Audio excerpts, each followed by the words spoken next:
Task हिचं मनोगत आहे ह्याच्यामध्ये ब्लेसिंग्स तिने जे दिलेले आहेत ते वाचून दाखवते. As a professional library director, I have observed the human need for story and adventure. The wealth of the movie industry is evidence of our drive to satisfy this hunger. It also explains the urge to curl up with a good book or to binge watch a TV series. When my dear friend and colleague Hiraman Gavai gave me the opportunity to read an advance copy of We Can If You Will, it satisfied my hunger for stories and adventures and much more. Though I haven't met the authors in person, I feel that Ovi and her father Vinay Satpute are my friends and colleagues in the quest to live a life that is filled with stretch goals and accomplishments. Parents hope for their children to be courageous while also cautious enough to preserve life and limb. At the end of the day, we want our children to be safe. In their book, Mr. Satpute and his courageous and determined daughter give us an example of parenting at its finest. By giving the child permission to be a scuba diving adventurer, but also requiring a commitment to technical training to assure success, and even better, participating together in the adventure. The movie Pay It Forward brought forth a greater awareness of the joy of doing a project for someone who needs help while expecting nothing in return. In the same vein, young Ovi will be using all the proceeds from the sale of this book not only to continue her own learning but also to help others to finance their school fees. Ovi and her father have won my heart, and I suggest that you too let them into your heart for motivation to set forth in courage and determination towards your own goals. Nancy Trask, Winterset, Iowa, USA. पुस्तकाची दुसरी लेखिका म्हणजे खरं तर एकत्रच त्यांनी लिहिलेलं आहे, सो संयुक्त लेखिका असं म्हणलं पाहिजे. ओवी हिच्याविषयीचा आधी व्हिडिओ पाहूया. ती आहे अवघी 12 वर्षांची, पण ही लहानगी समुद्राच्या पोटात सहज शिरून तिथे लीलया फेरफटका मारते. कोण आहे ही स्कुबा डायव्हर? पहा आमचा हा विशेष वृत्तांत. अभ्यास करणारी, बासरी आणि हार्मोनियम वाजवणारी ही ओवी सातपुते. अवघ्या 12 वर्षांची ओवी पिंपरी चिंचवड शहरातली सर्वात लहान ओपन वॉटर डायव्हर ठरली आहे. ओवीला लहानपणापासूनच समुद्राची आवड, समुद्र सफारीचा अनुभव ओवीच्या आयुष्याला कलाटणी देणारा ठरला. जेव्हा कौतुक सोहळा सुरू झाला त्यावेळेस आम्हालाही माहीत नव्हतं की ओवी PCMC मधली सर्वात लहान स्कुबा डायव्हर म्हणून ठरेल असं. आणि याच्या माध्यमातून अजून पुढेही बराचसा स्कोप आहे स्कुबा डायव्हिंगसाठी PCMC मध्ये. त्यासाठी ओवी आणि मी ॲज अ बडी आम्ही कायम प्रयत्नशील राहू आणि हा स्कुबा डायव्हिंगचा प्रवास मी माझ्या बडीबरोबर एका वेगळ्या लेवलला न्यायचा प्रयत्न करीन. पिंपरी चिंचवडमध्ये स्कुबा डायव्हिंगच्या प्रशिक्षणाची सुविधा उपलब्ध नाही. त्यामुळे पुण्यात स्कुबा डायव्हिंग बाबतचं प्राथमिक प्रशिक्षण घेतल्यानंतर थायलंड मागच्या वर्षीचा जी 24 तासवरचा हा व्हिडिओ आहे. आपण बघितलं, इव्हन तिच्या वडिलांनी सांगितलं की अगदी लहानपणापासून ओवीला पाण्याची खूप आवड होती. म्हणजे 3 वर्षाची असताना तिनं स्विमिंग शिकलं. आणि ही जलपरी आपल्याकडे जन्माला आली आहे तर तिला नक्कीच खत पाणी घातलं पाहिजे तिच्या गुणांना असं वाटून दोघंही आईवडील तिला प्रोत्साहन देत आहेत. पिंपरी चिंचवडमधली सगळ्यात लहान वयाची स्कुबा डायव्हर तर ती आहेच. आणि अजून एक मानाचा तुरा तिला कालच डिक्लेअर झालेला आहे. ग्लोबल रेकॉर्ड्स अँड रिसर्च फाउंडेशनने कालच प्रमाणित केलं आहे की साहसी खेळांवर पुस्तक लिहिणारी ओवी ही सगळ्यात कमी वयाची लेखिका झाली आहे जगातली. अश्विनी आणि विनयच्या सुजाण पालकत्वातून ऑलराऊंडर अशी ओवी स्कुबा डायव्हिंग बरोबरच बासरी आणि पेटी देखील उत्तम वाजवते. उत्तम वक्तृत्व कलाही तिच्याकडे आहे. पुत्र व्हावा ऐसा गुंडा ज्याचा तिन्ही लोकी झेंडा असं जे म्हटलं जायचं, मला वाटतं आता परत म्हणायची वेळ आली आहे. लेक व्हावी अशी न्यारी त्रिखंडात जिची भरारी. ओवी, आम्ही सगळेच जण तुझे अनुभव ऐकायला अतिशय आतुर आहोत.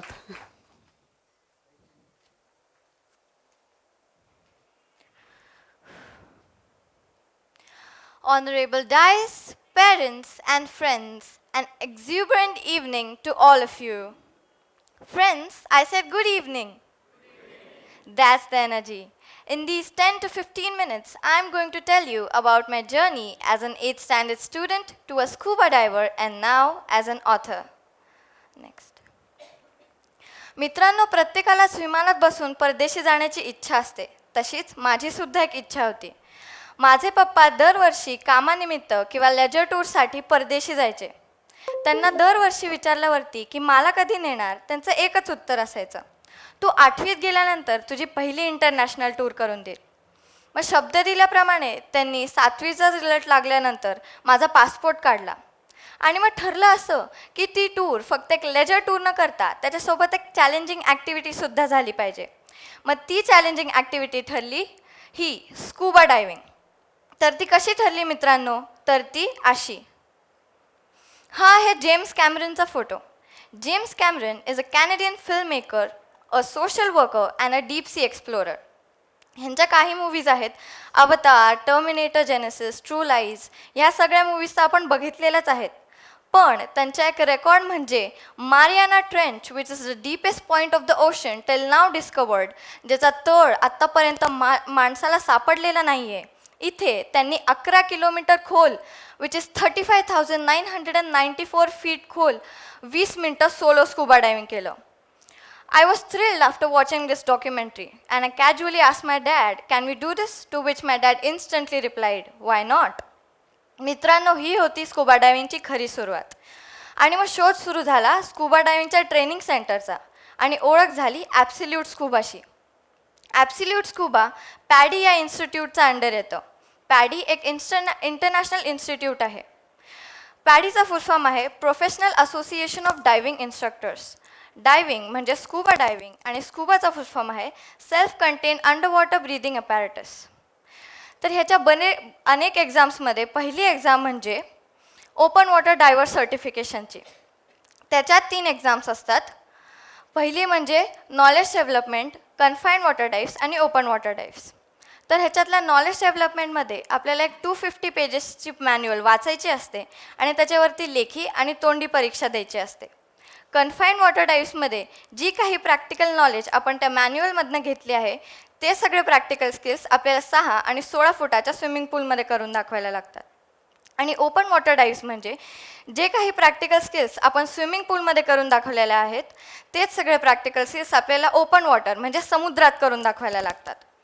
तर ह्याच्यातलं नॉलेज डेव्हलपमेंट आणि कन्फाईन्ड वॉटर डाईव्स मी पुण्यात केल्या आणि open water dives one of the best centres for scuba diving Seafun divers Phuket इथे केल्या. And friends, this is my first giant stride of my life. आपण नॅशनल जॉग्राफिकवरती बऱ्याच लोकांना संशोधन करताना आणि रंगीबरंगी मासे पाहताना बघतो. हे सगळं मला याची देही याची डोळा दिसणार आहे हा विचार करून आय वॉज व्हेरी एक्सायटेड. बरेच लोक मला विचारतात की were you scared before your first dive, to which I reply that I was excited rather than to be scared. जसं मी तुम्हाला सांगितलं होतं की आपल्याला पाण्याखाली बरेच टास्क करून दाखवायला लागतात. त्याच्यातला हा एक टास्क आहे मास्क रिमूव्हल टास्क. असे बरेच टास्क म्हणजे weight belt removal, BCD removal, air sharing हे आपल्याला करून दाखवायला लागतात. हा आहे पफर फिशचा फोटो. Puffer fish is 1200 times more poisonous than a king cobra. But if you are at peace with the fish is at peace with you. So तुमचे काही ॲब्रप्ट ॲक्शन्स नाही झाले तर नक्कीच हे मासे तुमच्यावरती अटॅक नाही करणार. हा आहे मुरे ईलचा फोटो आणि आमच्या कवर पेजचा फोटोसुद्धा. हे मासे असेच रंगीबिरंगी कोरल्समध्ये लपलेले असतात आणि ते 5 ते 15 फूट लांब असू शकतात.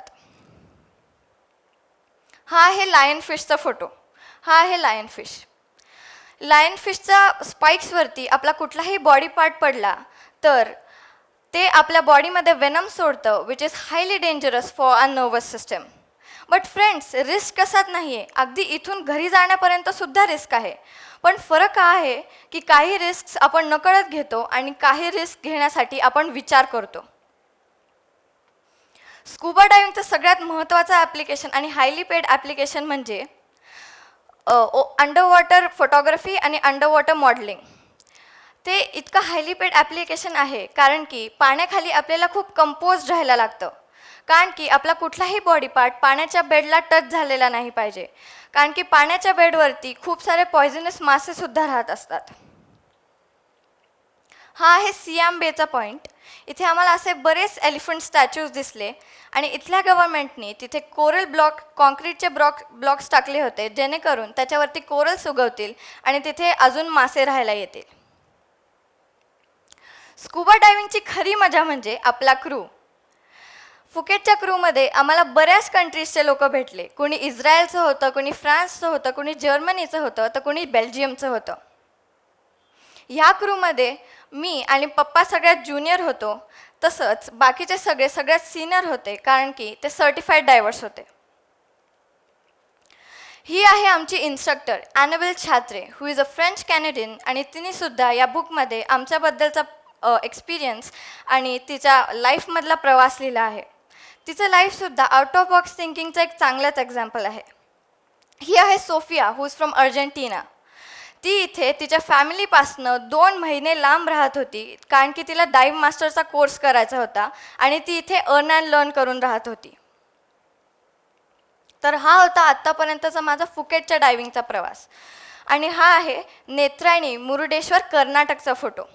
इथे तुम्हाला मागे दिसत आहे वर्ल्ड सेकंड लार्जेस्ट गोपुरम. त्याच्याच मागे शंकराची एक भव्य दिव्य मूर्ती आणि त्याच्याच मागे आमची RNS रेसिडेन्सी. या क्रूमध्ये जसं मी तुम्हाला सांगितलं होतं, थायलंडच्या क्रूमध्ये मी आणि पप्पा सगळ्यात ज्युनियर होतो, तर तसंच या क्रूमध्ये मी आणि पप्पा सगळ्यात सिनियर होतो. हा फोटो दाखवण्याचं कारण असं की जेव्हा मी आणि पप्पा 15 मीटर खोल आमचे फन डाईव्स करत होतो, तेव्हाच हे सगळे 5 मीटर खोल आपली एक्झाम देत होते.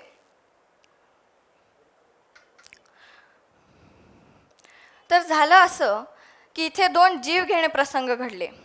पहिले तर एका माणसाची एअर संपली आणि सीमन sir, who has a experience of 16 years of scuba diving, पाण्याखाली बोलता येत नाही म्हणून त्यांनी त्यांना सिग्नल करून विचारलं की किती एअर बाकी आहे. To which he replied this, which is 100 bar, which is a comfortable position. मग 16 वर्षाचा एक्सपिरियन्स असल्यामुळे सीमन सरांना लगेच कळालं की त्यांची एअर संपली आहे. मग त्यांनी त्यांचा अल्टरनेट एअर होस देऊन त्यांना वरती आणलं आणि सांगितलं, जर हाच किस्सा 18 मीटर खोल घडला असता तर it would be life threatening. असाच दुसरा किस्सा घडला होता की 1.5 तासाच्या बोटीच्या प्रवासामुळे बऱ्याच जणांना सी सिकनेस जाणवत होतं. पाण्याखाली गेल्यानंतर एका माणसाला उलटी झाली आणि त्याचा माउथपीस, ज्याने आपण श्वास घेतो, तो बाहेर निघाला. हे बघता क्षणीच सीमन सरांनी तो माउथपीस परत टाकला आणि सांगितलं की no matter what happens, you should never remove your mouthpiece out of your mouth. This case also would be life threatening. तर हा होता आत्तापर्यंतचा माझा स्कुबा डायव्हिंगचा प्रवास. स्कुबा डायव्हिंगचं सगळ्यात मेन कन्सेप्ट म्हणजे ocean conservation. Our ocean health is our health. The ocean touches nearly every aspect of our lives, making it essential to the economic, social, and ecological well-being for everyone, everywhere. ह्याचाच अर्थ म्हणजे if there is no blue, there is no green, and if there is no green, there is no life. I repeat, friends, if there is no blue, there is no green, and if there is no green, there is no life. So जर आपण ओशनमध्ये trash dump नाही केला आणि ओशनला pollute नाही केलं तर नक्कीच आपण ग्रीन लाईफ आणि स्वतःची लाईफ वाजवू शकू. आमच्या बुकचा तिसरा आणि सगळ्यात महत्त्वाचा पिलर म्हणजे अर्न अँड लर्न, म्हणजेच कमवा आणि शिका. प्रत्येकाकडे आपली एक USP असते, म्हणजे अल्ट्रा स्पेशल पॉवर. ती अल्ट्रा स्पेशल पॉवर जर आपण जाणून घेतली आणि त्याच्यावरती काम केले तर नक्कीच आपण सक्सेसफुल होऊ शकू. जसं तुम्हाला स्लाईडमध्ये दिसत आहे, कोणाकडे वॉयलिन आहे, कोणाकडे अबॅकसचा बोर्ड आहे, तर कोणाकडे मायक्रोस्कोप आहे. प्रत्येकाकडे आपली USP पॉवर असते. तशीच माझं अर्न अँड लर्न म्हणजे या बुकच्या सेलमधनं जो काही प्रॉफिट मिळणार आहे त्या प्रॉफिटनी मी माझे पुढचे स्कुबा डाईव्ह स्पॉन्सर करणार आहे. आणि ह्याचा एक सोशल ॲस्पेक्ट म्हणजे मी 10वीपर्यंत 10 गरजू मुलींच्या शिक्षणासाठी मदत करणार आहे. तर मी कोणाला काही फ्री नाही देणार आहे. हे पुस्तक मी त्यांना सेल करायला लावून त्याचा मेजर प्रॉफिट म्हणजे 70 to 80% त्यांच्याशी शेअर करणार आहे, which will help them for the educational purpose. तर हे मी एकटी नाही करू शकत, ह्याच्यासाठी मला तुमची साथ लागणार आहे. तर ती तुम्ही कशी देऊ शकता, तर ती अशी. ही आहे 400 रुपयाची स्लाईड मित्रांनो. जसं तुम्हाला तुमच्या लेफ्ट साईडला दिसत आहे सगळं जंक फूड आहे, पिझ्झा, मॅकडॉनल्ड्सचे French fries, samosa, soft drinks. आपले 400 रुपये ह्या गोष्टींमध्ये सहज निघून जातात आणि मिळतो फक्त एक क्षणिक आनंद. पण जर तेच 400 रुपये तुम्ही एका बुकमध्ये इन्व्हेस्ट केले तर what does a book gives you friends? Tell me, what does a book gives you? Yes, and as you said, a book gives you knowledge, a book gives you inspiration, a book gives you motivation. तेच 400 रुपये जर तुम्ही एका बुकमध्ये invest केले तर नक्कीच तुम्हाला एक लॉंग टर्म मोटिवेशन मिळू शकतं. आणि तीच बुक म्हणजे ही we can if you will, जी मी आणि माझ्या पप्पांनी मिळून लिहिली आहे. ह्याचं टायटलच असं सांगतं की we students can achieve great heights if you parents will allow us to think out of the box. मित्रांनो लक्षात ठेवा, ही बुक विकत घेऊन तुम्ही फक्त स्वतःसाठीच नाही तर तुमच्या मैत्रिणीसाठी, फ्रेंड्ससाठी, फॅमिलीसाठी, नेबर्ससाठी विकत घेऊ शकता. And always remember that you are indirectly helping a needy girl by buying this book. And last but not the least friends, हे मी नाही, हे ओशन तुम्हाला थँक्यू म्हणत आहे for not polluting it and for saving the green lifes and our life. Thank you. जय हिंद, जय महाराष्ट्र.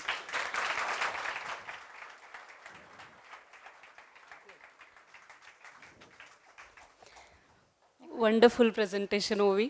म्हणजे स्कुबा डायव्हिंग तर ती छान करतेच, पण बोलते सुद्धा किती छान, याचा सगळ्यांनी आपण अनुभव घेतला आहे आत्ता. आजचा सगळ्या विषयच आपला आउट ऑफ द बॉक्स हे आहे, तर मला त्याचाच जरा वापर करावासा वाटतोय की आजचे आपले पाहुणेसुद्धा खूपच आपल्याला एकाहून एक वरचढ असे मिळाले आहेत की एखादा बॉक्स पाहिला तर साधारण त्याच्यामध्ये किती कंटेंट पाहू शकतो याचा आपण अंदाज बांधतो की बाबा हां हे किंवा 1 किलो मावेल, 2 किलो मावेल. तसं एखाद्याचं वय पाहिलं की हा हे करू शकेल, ते करू शकेल. आणि हेच major out of the box उदाहरण इथे बसलेलं आहे म्हणजे खुशी परमार, की 16 वर्षाची मुलगी काय काय करू शकते. तर 7 विश्वविक्रम तिच्या नावावर आहेत, रेकॉर्ड 7 केलेले आहेत तिने. तिला ऑनररी PhD दिलेली आहे, डॉक्टरेट दिलेली आहे. म्हणजे अतिशय